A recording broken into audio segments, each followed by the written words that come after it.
पाकिस्तान के wicket keeper batsman Mohammad Rizwan कल वो हैरी ब्रुक को कह रहे थे कि दिस इज़ नॉट बेसबॉल हैं, नो मोर बेसबॉल। कल उन्होंने इस किस्म की बात की। आज वो इंग्लैंड के बैटर्स को कहते हैं दिस इज़ आकिब बॉल, ये आकिब बॉल है। ठीक हो गया? नहीं ठीक है। रिजवान भाई चक्कर ऐसे है कि उन्होंने वैसे ही आपको कप्तान बना देना है। वेट लिफ्टिंग की ज़रूरत नहीं है। ये जिम्नास्टिक वो क्या उसको कहते हैं, वेट लिफ्टिंग का मुकाबला नहीं चल रहा, टेस्ट क्रिकेट चल रही है। छोड़ें, वेट लिफ्टिंग की बिल्कुल कोई ज़रूरत नहीं है। कप्तान शप्तान आपको उन्होंने बना ही देना है सामौदियतर। तो आप ये जिस किस्म के जो आपने छोटे वाला रूट लिया है ना, उसको छोड़ें। मतलब बिना वे कि बंदा पूछे Aqib ball, I mean seriously UAE के अंदर आप कौन सी आकिब बॉल खेला करते थे जब आप टेस्ट सीरीज़ जीता करते थे? मिसबा 24 टेस्ट जीता हुआ है आपने। इतने टेस्ट सीरीज़ के आपके पास कोई रिकॉर्ड्स थे, कोई टेस्ट मैचेस के आपके पास जीतने के रिकॉर्ड थे। उस टाइम कौन सी आपके बॉल चल रही थी बताएं ना ज़रा। हम थोड़ी बहुत ही क्रिकेट का नॉलेज तो हमें भी है। ये आके बॉल उस टाइम किधर थी जब आप पाकिस्तान के वाइस कैप्टन थे और आप बाबर के नंबर 2 थे। आपने बाबर को कभी कहा नहीं कि आके बॉल ट्राई कर लेते हैं? सवाल है ना। आप फटा विकटें बना रहे हैं अपने, जिसे कहते हैं रन्स पे रन्स नबेड़ रहे हैं, दो के फटा विकटों के ऊपर भी आकर आपको कुट पड़ गई। तो उस टाइम आपकी आकिब बॉल किधर थी? किधर था ये साजिद? किधर था नोमान? आपके तो प्लान्स में ये कुछ टाइम बाद था ही नहीं। अब ईशान मसूद से भी वो ब्लंडर होने लगा था। ये तो पता नहीं कैसे इन लोगों के जेहन में आया और नोमान को और साजिद को वो आपस ले आए। ये जो आकिब बॉल है ना, ये कोई रॉकेट साइंस नहीं है। अब मैं आपको बताता हूँ साफ सी बात, ये किसी भी तरह की कोई रॉकेट साइंस नहीं है। आप जब यूएई के अंदर खेला करते थे ना, तो आपके पास स्पिनर्स जो थे वही आपको टेस्ट मैचेस नहीं सीरीज़ जितवाते थे। ऑस्ट्रेलिया के अगेंस्ट, इंग्लैंड के अगेंस्ट, ठीक है। वहाँ पर आपने जितनी बड़ी बड़ी टीम्स के अगेंस्ट खेला, क्या मतलब साउथ अफ्रीका, ये तीनों, इवन के मेरा ख्याल है न्यूजीलैंड के अगेंस्ट भी, मतलब वहाँ पर आपने जिसको भी पकड़ा है वहाँ पर आपने उसको लिटाया है। हिस्टोरिक सीरीज़ जीते हैं आप ऑस्ट्रेलिया और इंग्लैंड के अगेंस्ट, वहाँ पर आपने तो खड़ा नहीं होने दिया। टेस्ट क्रिकेट में आपकी इतनी बैजा हुई पड़ी भी थी। वो जैसे कहते हैं वो टेस्ट का वो गुजर था वो, और छोड़ के मिसबा भाई ने अपने हाथों में भी लिया। आप नंबर 1 टेस्ट टीम भी बने रहे हैं। उस टाइम आपकी आकिब बॉल यही सारा कुछ चला करता था।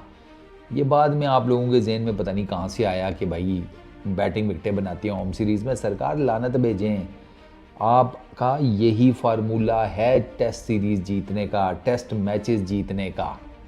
आपके वहाँ पर सईद अजमल लेता था 5-5, 7-7, 8-8 विकटें, यासिर शाह लेता था, अब्दुल रहमान लेता था, और छोड़ के हफीज़ भाई ने टिकने देते थे यूएई की विकटों के ऊपर, स्पिन विकटों के ऊपर। तो आई रियली डोंट नो कि कैसे आप लोगों ने ये एकदम से बैटिंग विकटों के ऊपर आए। तो गलती तो आपकी भी है। अब आप हमें आकिब बॉल बता रहे हैं। आकिब जावेद ने आपको आकर कोई, जिसे कहते हैं, कोई अलग से फार्मूला नहीं बताया। उसने यही आपको बताया कि भैया ड्राई विकटें बनाओ, जिनके स्क्वायर भी ड्राई हों, जिनके जो ओवरऑल ड्राई विकेट्स हों, क्रैक्स पड़े हुए हों, लगाओ अपने स्पिनर्स। और उसमें आप देख लें कि आपके स्पिनर्स ने क्या फिर जिसे कहते हैं कि धमा चौकड़ी मचाई है। उसमें भी आपके स्पिनर्स मैटर करेंगे कि वो दिलो जान से विद एक्सपीरियंस बॉलिंग करें। साजिद नुमान की बॉलिंग अपनी जगह के ऊपर, साथ तो जायद भी है। जायद उस तरीके से नहीं चल रहा, लेकिन साजिद और नुमान नहीं खड़ा होने दे रहे। तो इसमें स्पिनर की अपनी, जिसे कहते हैं ना, उंगलियों का भी जादू शामिल है। वो दोनों तो हैं ही फाइटर ना, नुमान और साजिद। उनकी तो इस टेस्ट मैच में बैटिंग से आपको शर्म खानी चाहिए। आप हमें इधर बता रहे हैं दिस इज़ आकिब बॉल। आपकी बैटिंग इज़ एब्सोल्युटली BS। आप अपनी बैटिंग के ऊपर काइंडली ज़रा कंसंट्रेट करें। आप टेस्ट क्रिकेट खेल रहे हैं, 20-30 से ऊपर आप जा नहीं रहे। बीच बीच में आपका मूड करता है, आप सेंचुरी मार लेते हैं। तो सर हमें ऐसा विकेट कीपर बैट्समैन नहीं चाहिए। इससे बेहतर है कि हम आपकी जगह किसी और विकेट कीपर बैट्समैन को ट्राई कर ले। वो नहीं चलता, किसी और को ट्राई करने, कोई तो कोई चल ही जाएगा। तो आप साइड पर हो जाएं। हमें आकिब बॉल की फजीलतें ना बताएं। आकिब बॉल हमें पता है क्या चीज़ है। हमें ये भी पता है कि आकिब बॉल लाहौर के अंदर में क्या करती है। हमें ये भी पता है मुल्तान सुल्तान्स की क्या हिसाब किताब है। हमें ये भी पता है पेशावर ज़ल्मी का क्या हिसाब किताब है। आपकी PSL की फ्रेंचाइजीज़ ने पाकिस्तान की इस क्रिकेट को यहाँ तक पहुँचाया है, उस पर भी कभी बात कर लिया करें। आकिब बॉल भाई साहब ये आके बॉल शॉल कोई नहीं है, सिंपल फार्मूला आपका यही है। अभी तो आपके पास चूँकि जेन्युइन पेसर नहीं है, आपकी यहाँ पे रिवर्स स्विंग का इशू बना हुआ है, वरना आपके चूँकि स्क्वेयर्स दोनों ड्राई हैं तो आप तो यहाँ पे रिवर्स स्विंग भी ठीक ठाक जनरेट करें, लेकिन वो डिपेंड करता है वो गेंद की शेप के ऊपर भी।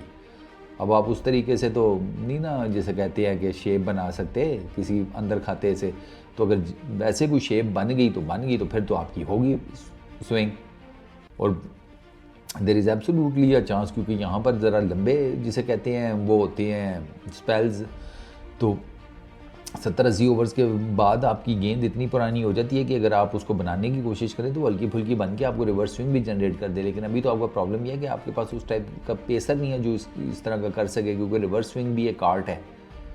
तो ये सारी बातें मुझे नहीं समझ में आती ये किस तरह होती हैं। ठीक है, शुगल मेले के तौर पर बाकी सारी चीज़ें अपनी जगह के ऊपर, लेकिन भाई साहब इतना भी क्रेडिट ना दें, जो साफ सी बात है। आकिब जावेद ने आपको जो चीज़ बताई है ना, वो बेसिकली आपका पिछला सारे का सारा ये जिसे कहते हैं, आपसे पिछली जो टेस्ट टीम थी, मतलब 2015 से ऑनवर्ड्स पीछे जब मिसबा भाई कप्तान थे एंड ऑल दैट, वो सारा कुछ वही है जो आकिब जावेद ने आपको बताया है, जिसको आप आकिब बॉल कह रहे हैं। तो बिला वजह में गुड्डा ना चढ़ाएं, एक लेवल तक ही रखा करें। आकिब बॉल वो टर्मिनोलॉजी है बंदा पूछे बिला वजह की ना, ये यार हमारी क्रिकेट को ना इन चीज़ों ने खाया है। बिला वजह में ऊपर चढ़ा देते हैं गुड्डा, बिला वजह में एक चीज़ को, ये स्पिन विकेटें बनाकर स्पिनर्स लगाकर टेस्ट मैच जीतना, ये बहुत बड़ी रॉकेट साइंस है कि आपके पास पिछले 3-4 सालों में ये अक्लमती नहीं आई। सारे सीनियर खंगड़ प्लेयर बैठे हुए हैं टीम के अंदर, बैटिंग विकेटें बना रहे हैं, फटा विकेटें बना रहे हैं, और हार उन पर भी रही हैं, और अब भी आकर अचानक से जीतना शुरू हुए हैं तो चींची नहीं सबकी बंद हो रही। आप अपनी बैटिंग के ऊपर कंसंट्रेट करें, क्योंकि आपकी बैटिंग के ऊपर जो मसाइल है ना वो ठीक करें। हमें नहीं ऐसा विकेट कीपर बैट्समैन चाहिए एक टेस्ट मैच में कर लिया कुछ, फिर उसके बाद 10 टेस्ट मैच सुकून ले रहे हैं। विकेट कीपिंग और भी बड़े स्किल्ड लोग होंगे। मैं तो इसलिए कह रहा था कि होम सीरीज़ में तो कम से कम सरफराज अहमद को चांस मिलना चाहिए। वो पाकिस्तान की विकेटों में तो वो बहुत ज़बरदस्त बैटर हैं, लेकिन अब प्रॉब्लम देश के सैफी भाई की कोई फैमिली की एमरजेंसी हो गई है, इस वजह से उन्हें 20 टेस्ट सीरीज़ उन्हें जाना पड़ गया, वरना वो आपका पक्का ठक्का होम सीरीज़ के लिए रिप्लेसमेंट है भाई। विकेट कीपिंग भी ठीक है, बाकी बैटिंग तो वो बैटिंग मेरा ख्याल है इनसे ज़्यादा अच्छी कर लेते हैं। वो किसके अगेंस्ट उन्होंने पाकिस्तान में बड़ी ज़बरदस्त बैटिंग की भी थी, न्यूजीलैंड के अगेंस्ट, जो पिछला उनका टूर था न्यूजीलैंड का जिसमें टेस्ट सीरीज़ हुई थी, उसमें आप सैफी भाई का जाकर चेक करें, बेहतरीन बैटिंग की थी उन्होंने इन्हीं विकेटों के ऊपर।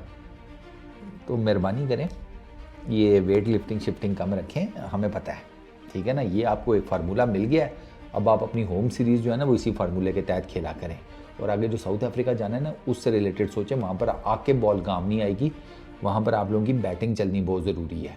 तो अपनी बैटिंग के ऊपर कंसंट्रेट करें हर कोई, बाकी चीज़ें छोड़े। साजिद और नुमान को पता है उन्होंने क्या करना है।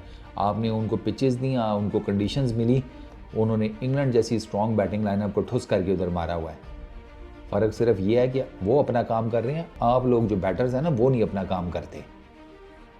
आके बॉल, अबे कुछ नहीं है आके बॉल बे, ड्राई विकेट क्रैक से भरी हुई, ठीक है, स्केयर्स भी ड्राई, स्पिनर लगा दो, अल्लाह ला खैर सल्ला। ये आपकी टोटल स्ट्रेटजी है जीतने की। आप पिछला मैच भी इसी स्ट्रेटजी से जीते, ये पिंडी वाला भी इंशाल्लाह इसी स्ट्रेटजी से जीतेंगे, और आप सीरीज़ भी इसी स्ट्रेटजी से जीतेंगे, डिस्पाइट द फैक्ट कि आपने पहले टेस्ट मैच में 800 रन खाए हुए हैं। बस इस वीडियो में इतना ही, अपना बहुत ख्याल रखना, नेक्स्ट वीडियो में मुलाकात होगी। पीस।